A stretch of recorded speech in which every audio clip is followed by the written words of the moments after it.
Yesterday we have seen about practice set 3.3 in which we have studied given number. Also we have seen about the cube and cube root of given number.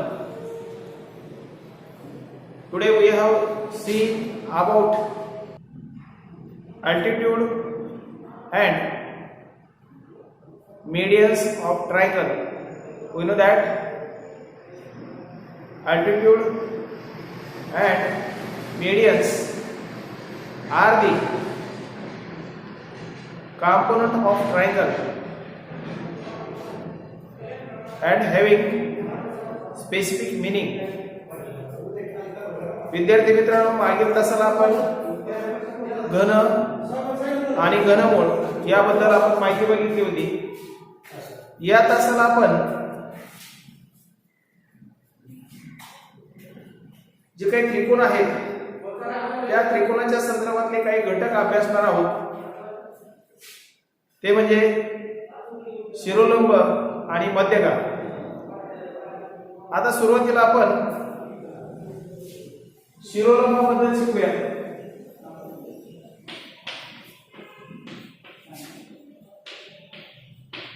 शिरोलंब, that is altitude,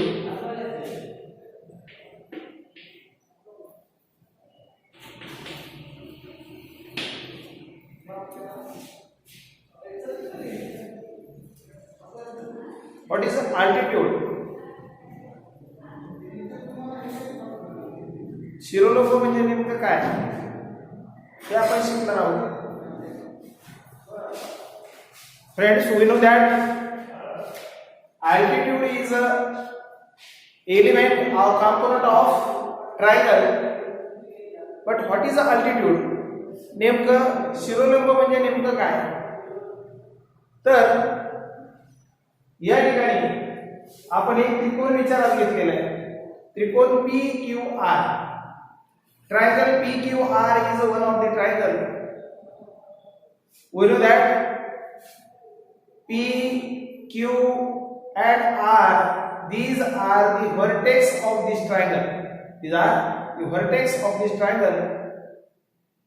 At that time, when we draw the perpendicular from vertex to opposite side, vertex to opposite side is called altitude. Is called altitude. त्रिकोणाचा शिरोबिंदू असेल तर शिरोबिंदू त्रिकोणाला आपला माहिती आहे, त्रिकोण हा तीन शिरोबिंदू पासून तयार झालेला आहे. Point at corner place are called vertex. कोपऱ्यावर असणारे जे बिंदू असतात त्यांना आपण शिरोबिंदू म्हणतो. तर त्रिकोण हा तीन शिरोबिंदू पासून तयार झालेला आहे. त्यापैकी क्यू हा एक बिंदू आहे.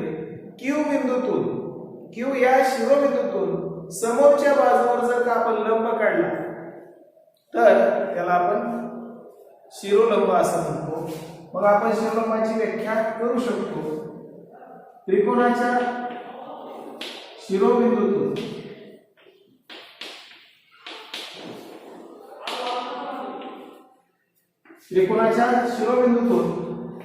समोरच्या बाजूवर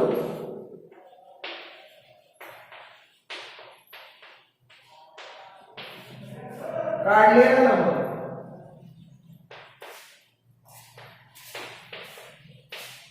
त्रिकोणाच्या शिरोबिंदूतून समोरच्या बाजूवर काढलेला लंब म्हणजे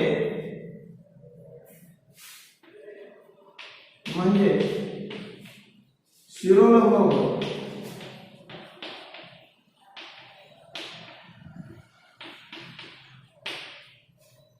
The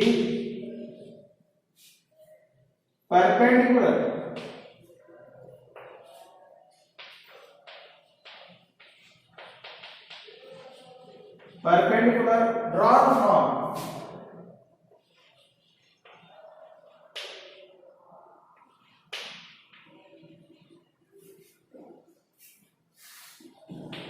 vertex of triangle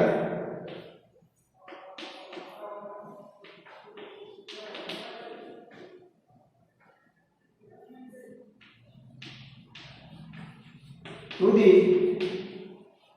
opposite side.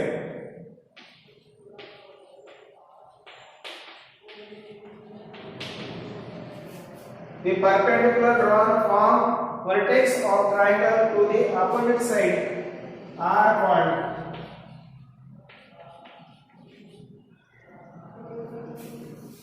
altitude.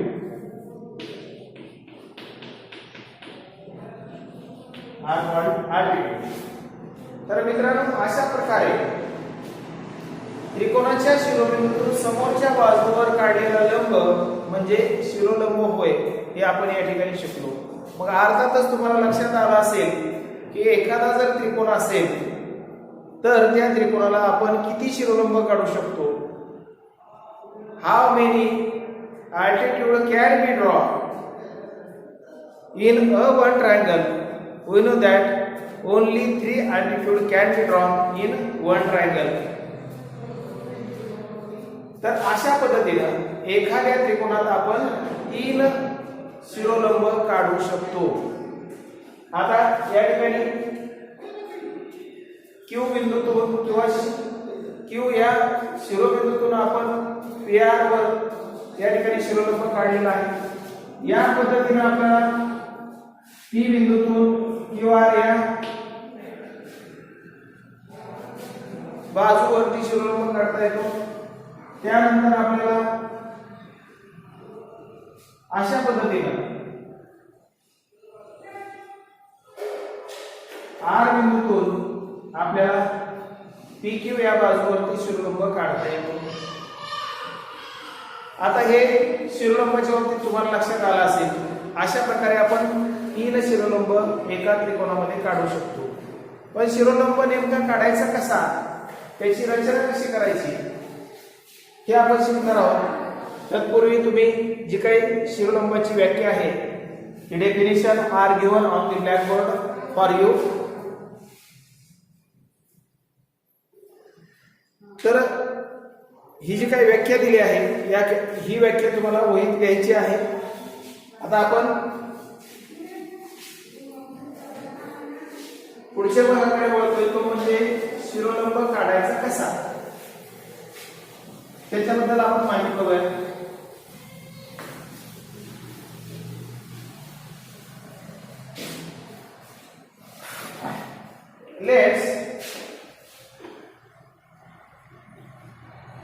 We can draw one of the triangle.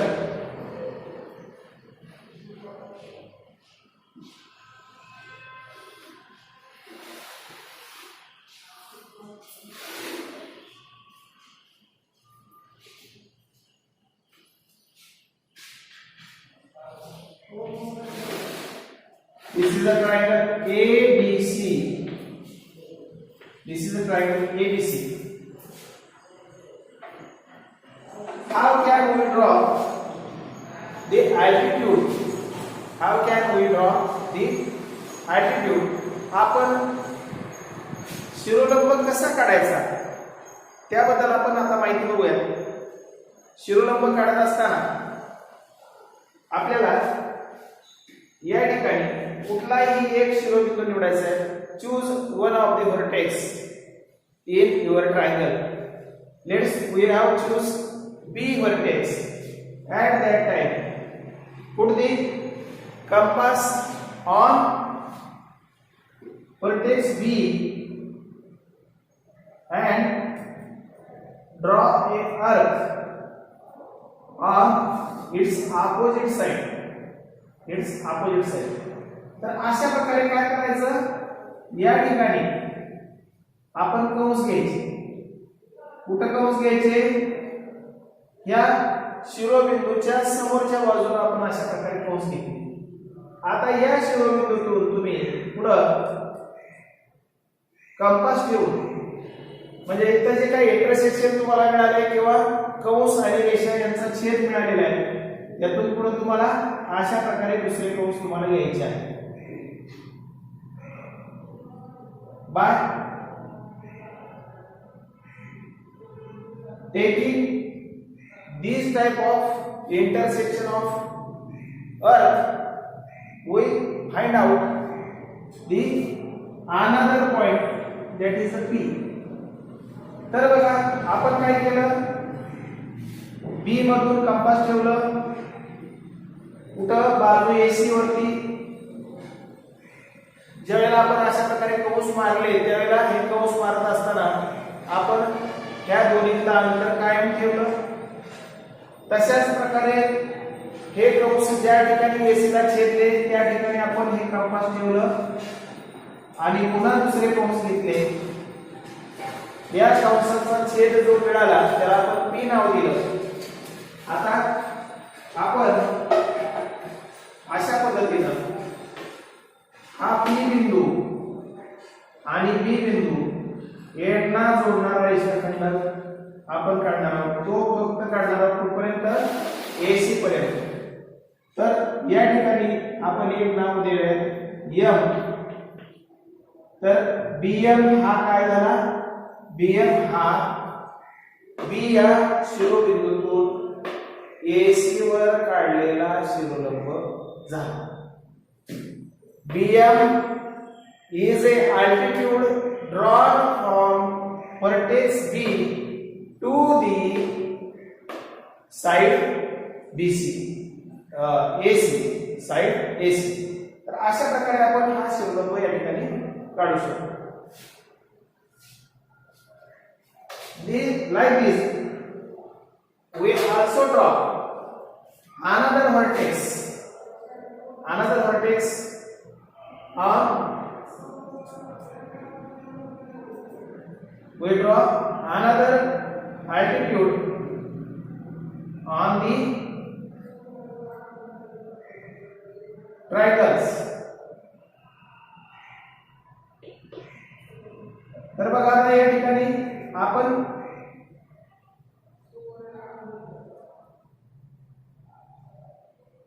पुन्हा एकदा दुसरा जे काही शिरोलंब आहे तो शिरोलंब काढण्यासाठी अशा प्रकारे आपण A बिंदूतून या बाजू BC वरती आपण कंस घेतले.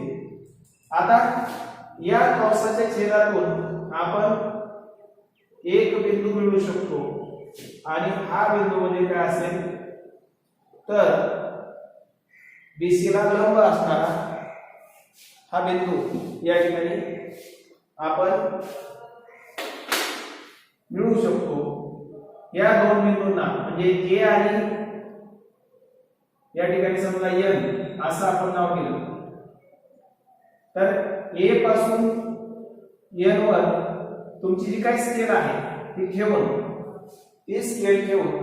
तुम्ही या ठिकाणी परपेंडिक्युलर काढू शकता.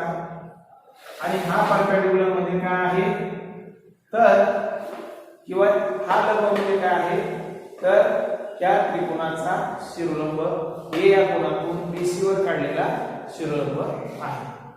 तर अशा पद्धतीने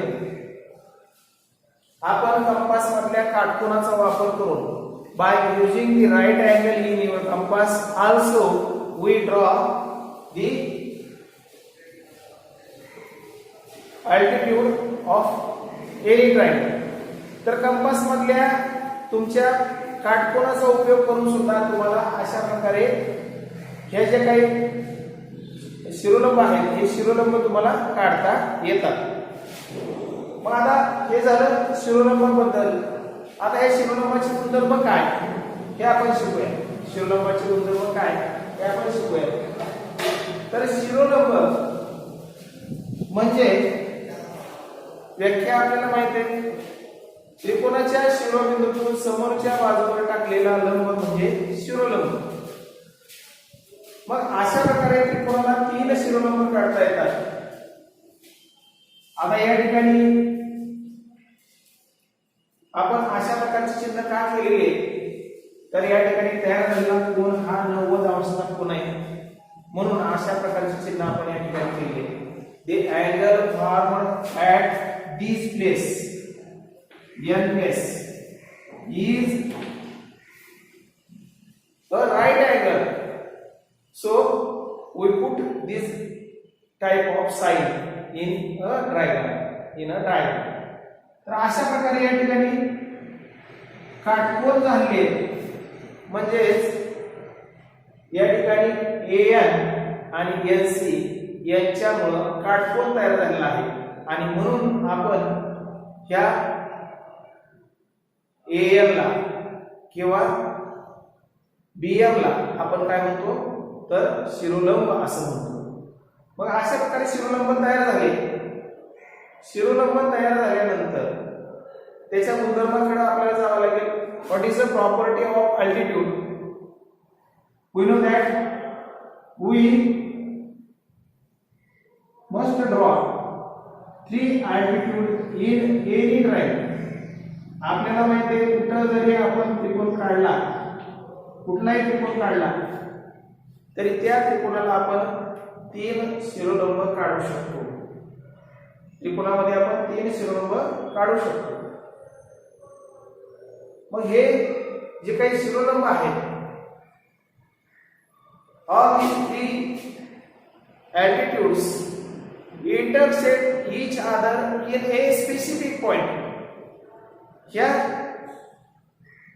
तिन्ही शिरोलंबाच्या बाबतीत आपल्याला असं दिसून येतं की हे तिन्ही शिरोलंब एकमेकांना एका विशिष्ट बिंदूत छेदतात आणि त्या बिंदूला आपण काय म्हणतो तर त्या बिंदूला आपण संपात बिंदू असं म्हणतो। या ठिकाणी ओ हा या तिन्ही शिरोलंबाचा संपात बिंदू आहे। O is a point are called as the concurrent point of these all 3 altitudes। O is a point called as the concurrent point of these 3 altitudes। That means all 3 altitudes of any triangles are concurrent म्हणजे त्या एक संपाती असतात। त्रिकोणाचे तिन्ही शिरोलंब हे एक संपाती असतात हे आपल्याला या ठिकाणी लक्षात येतं। म्हणजे तुम्हाला एक गुणधर्म या ठिकाणी मी तुम्हाला सांगितलेला आहे शिरोलंबाचा। कुठला गुणधर्म तर त्रिकोणाचे तिन्ही शिरोलंब हे एक संपाती असतात आणि जर ते एक संपत्ती नसतील तर आपल्याला शिरोलंब काढता आले नाही असा त्याचा अर्थ होतो। तर अशा प्रकारे लक्षात ठेवा की एखादा त्रिकोण जर असेल तर त्या त्रिकोणाला आपण 3 शिरोलंब काढू शकतो आणि हे शिरोलंब एकमेकांना एकाच बिंदूत छेदतात आणि एकाच बिंदूत ज्या ठिकाणी छेदतात त्या बिंदूला आपण संपात बिंदू म्हणजेच कॉन्करंट पॉइंट असं म्हणतो। All the altitudes of triangles bisect each other in a single point. This single point is called as concurrent point. तर अशा पद्धतीने आपण हा गुणधर्म या ठिकाणी शिकलो। तुम्हाला या ठिकाणी लक्षात आला असेल जो काही शिरोलंब आहे तो शिरोलंब कसा काढायचा। How can we draw the altitude? After then we have seen that we draw maximum 3 altitude in a triangle। आपण जास्तीत जास्त किती शिरोलंब काढू शकतो तर 3 शिरोलंब आपण काढू शकतो। All these 3 altitudes intersect each other in a single point in a triangle। ह्या तिन्ही मध्ये काही एकमेकांना एकाच बिंदूत छेदतात। These points are called as a concurrent point। त्या बिंदूला आपण संपात बिंदू असं म्हणतो। जर 3 मध्यका एकमेकांना एकाच बिंदूत छेदत नसतील, if all 3 altitude does not intersect each other in a single point, the altitude must be wrong। आपण त्यांना अल्टिट्यूड म्हणू शकत नाही, त्या चुकीच्या काढल्या गेल्या आहेत असं आपलं म्हणता येईल। तर लक्षात ठेवा जर का त्रिकोणाच्या बाबतीत तिन्ही शिरोलंब आपण काढले तर ते एक संपाती असतात हे आपल्याला या ठिकाणी लक्षात ठेवावं लागेल। तर मित्रांनो अशा पद्धतीनं आपण हे शिरोलंब कसे काढू शकतो, किती काढू शकतो आणि त्याचा संदर्भ आपण शिकलो. तिन्ही शिरोलंब हे एक संपत्ती असतात याबद्दल. मग सगळ्या त्रिकोणाच्या बाबतीत हा जो काही संपात बिंदू आहे, कॉन्करंट पॉइंट जो आहे, हा कॉन्करंट पॉइंट नेमका कुठे असतो, तर त्यासाठी तुम्हाला वेगवेगळे त्रिकोण काढावे लागतील आणि त्या त्रिकोणाच्या संदर्भात तुम्हाला तिथं हे शिरोलंब काढल्यानंतर लक्षात येईल की हा जो काही संपात बिंदू आहे तो संपात बिंदू नेमका कुठे येतो. तर त्यासाठी तुम्हाला तीन प्रकारचे त्रिकोण म्हणजे लघुकोन त्रिकोण, acute angle triangle, after then right angle triangle and after then obtuse angle triangle. तर अशा प्रकारे तीन कोण तुम्हाला त्रिकोण काढावे लागतील. एक म्हणजे लघुकोन त्रिकोण तुम्हाला काढावा लागेल, त्या ह्यामध्ये का तुम्हाला काढावे लागतील. त्याच्यानंतर दुसरं तुम्हाला जे काही काटकोन त्रिकोण आहे तो काढावा लागेल आणि त्याच्यामध्ये हे शिरोलंब एकमेकाला कुठे छेदतात हे तुम्हाला पाहता येईल. आणि तिसरं म्हणजे तुम्हाला हे जे काही विशाल कोन त्रिकोण आहे, हा विशाल कोन त्रिकोण काढून तुम्हाला तिथं जे काही शिरोलंब आपण काढले ते एकमेकाला कुठे छेदतात याबद्दल आपल्याला माहिती पाहता येईल. तर अशा पद्धतीने आपण एखाद्या त्रिकोणाच्या संदर्भात आपण रचना करत असताना शिरोलंबाची मांडणी कशी आहे ते आपण अभ्यासू शकतो. ठीक आहे मित्रांनो. तर या ठिकाणी शिरोलंबाच्या बाबतीत आपण जी माहिती शिकलो ती तुम्हाला लक्षात आली असेल.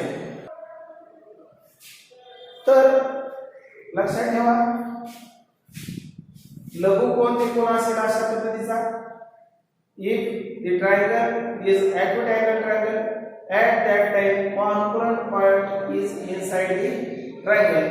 But when the triangle is a right angle triangle, at that time the concurrent point of these three altitude. जर काटकोन त्रिकोण असेल तर काटकोन त्रिकोणात त्याचा जो काही शिरोलंब आहे हा शिरोलंब आपल्याला कुठे मिळतो, तर लक्षात ठेवा हा शिरोलंब आपल्याला या राईट अँगल वरती आपल्याला मिळाला दिसून.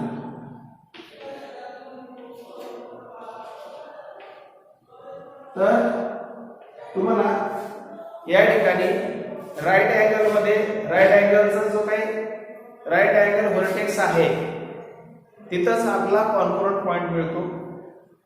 आणि जर का ट्रायंगल हा ॲब्ट्यूस अँगल ट्रायंगल असेल तर विशाल कोन त्रिकोणामध्ये आपल्याला या ठिकाणी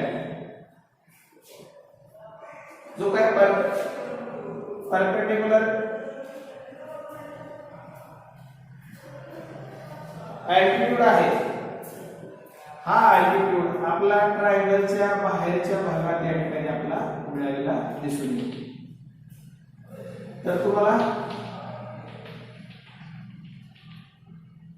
या ठिकाणी याचा जो काय कॉन्करंट पॉइंट आहे हा कॉन्करंट पॉइंट आपला त्या अल्टिट्यूडचा कॉन्करंट पॉइंट हा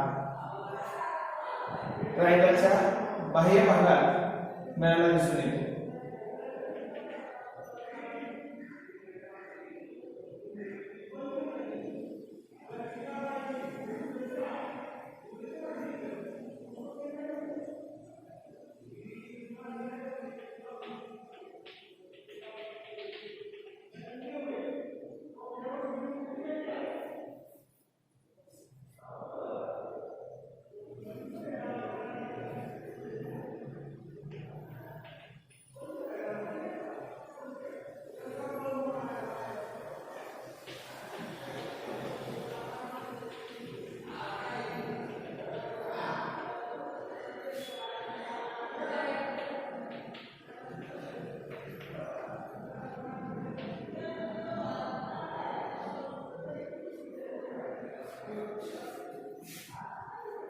तर लक्षात ठेवा, जर त्रिकोण हा लघुकोन त्रिकोण असेल तर संपात बिंदू हा त्रिकोणाच्या अंतर्भागात असतो. If triangle is acute angle triangle at that time component point are inside the triangle. जर त्रिकोण काटकोन त्रिकोण असेल तर काटकोन त्रिकोणामध्ये त्याचा जो काही शिरोलंब आहे हे शिरोलंब अशा ठिकाणी छेदतात की तिथं आपला काटकोन असतो. म्हणजे काटकोन त्रिकोणात हा संपात बिंदू हा काटकोन करणाऱ्या शिरोबिंदूवरच असतो. The in a right angle triangle the concordant point of altitude is on the right angle vertex and in a obtuse angle triangle the vertex or concurrent point is outside the triangle. तर अशा पद्धतीने तुम्हाला शिरोलंबाबद्दल संपूर्ण माहिती मिळाली असेल. आता आपण पुढील भागाकडे वळणार आहोत, तो म्हणजे मध्यगा. मध्यगा म्हणजे काय याच्याबद्दल आपण आता माहिती बघणार आहोत. जे काही शिरोलंब आहेत त्या शिरोलंबाच्या संदर्भात सगळी माहिती तुम्ही लक्षात ठेवायची आहे. विद्यार्थी मित्रांनो, आता आपण मध्यगाबद्दल माहिती बघूया. मध्यगा म्हणजे नेमकं काय? What is the median? तर तुम्हाला या ठिकाणी एक त्रिकोण काढलेला दिसतोय.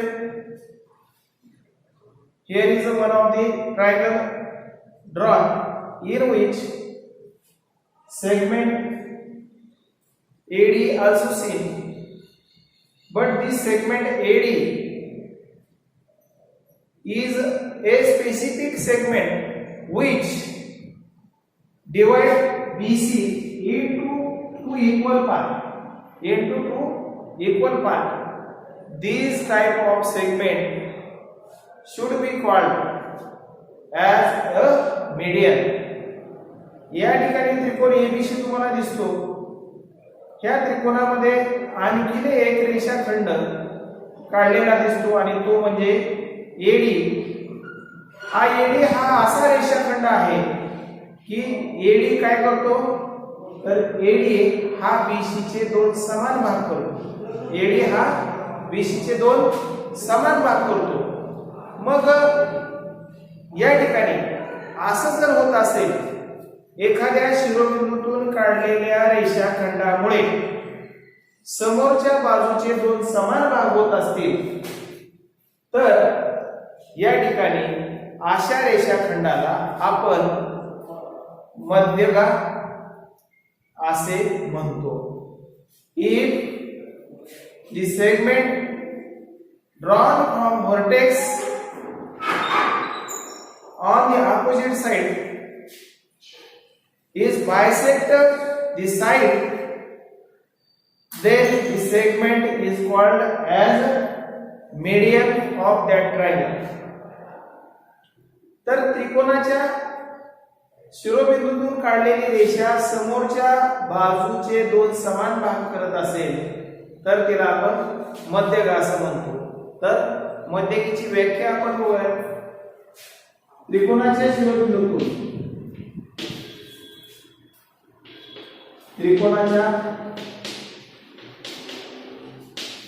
शिरोबिंदूतून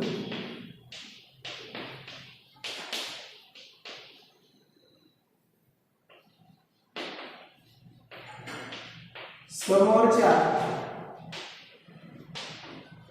बाजूवर काढलेला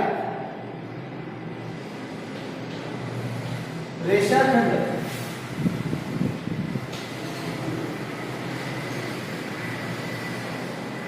समोरील बाजूचे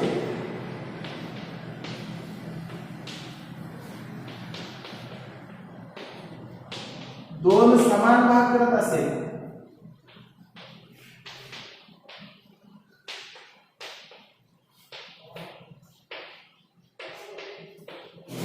तर त्या रेषाखंडाला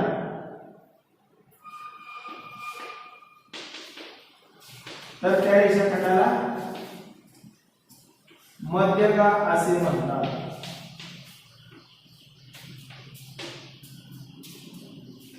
मध्यगा असे म्हणतात. किंवा अशी व्याख्या आपल्याला करता येते, त्रिकोणाचा शिरोबिंदू किंवा त्रिकोणाचा शिरोबिंदू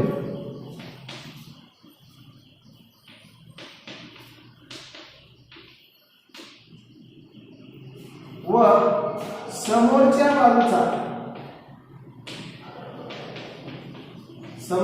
बाजूचा मध्यबिंदू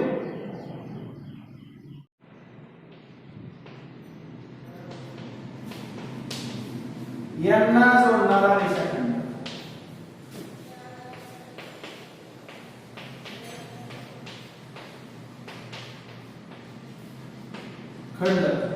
म्हणजे मध्यगा.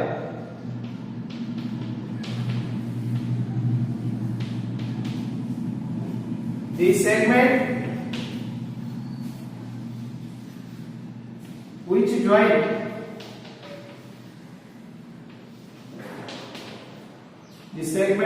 join the vertex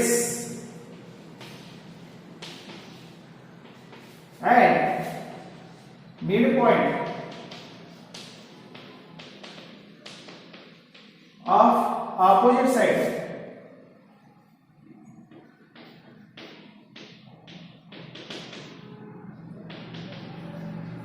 is called as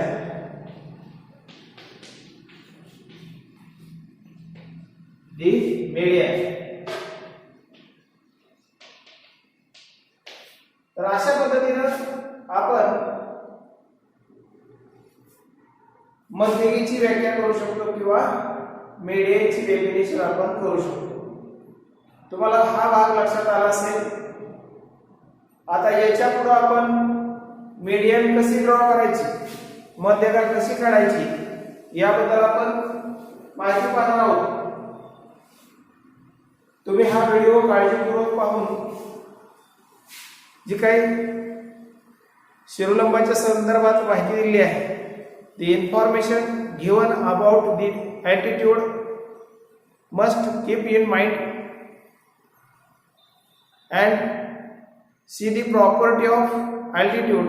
तर तुम्ही त्या ठिकाणी हे जे काही आपण शिकलो हे तुम्ही व्यवस्थित तुमच्या वर्गपाठाच्या वहीत लिहायचं आहे आणि नंतर आपण पुढील तासाला जे काही अल्टिट्यूड आहे, मीडियन आहे, ते मीडियन कसं ड्रॉ करायचं आणि त्याच्या प्रॉपर्टी काय याच्याबद्दल पुढील तासाला माहिती पाहूया. या ठिकाणी थांबूया. सर्वांचे धन्यवाद.